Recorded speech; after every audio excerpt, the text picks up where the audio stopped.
Hi, my name is Riley Simmons, and I'm from the Oklahoma City area. I'm a freshman this year at OBU, and my major is nursing. So, sociological imagination is the ability to grasp the relationship between individuals and their problems and social forces that help shape them. Basically, personal problems and public issues, both of those things go hand in hand, and that's what sociological imagination is.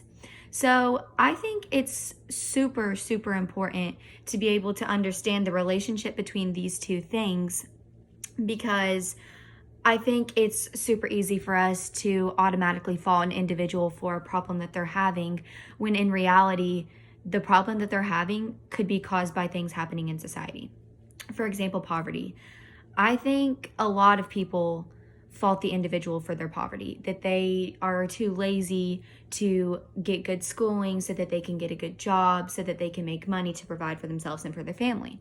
But in reality, there's a lot of things happening in society that can affect this person getting a job or getting a good education.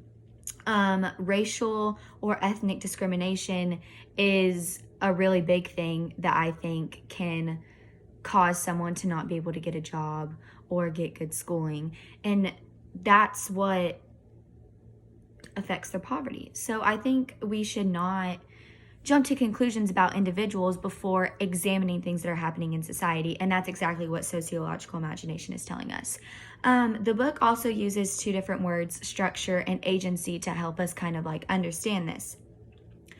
Agency is basically free will, and structure is what can keep us from exercising our agency. So, for example, college. Say there's two people who want to go to college.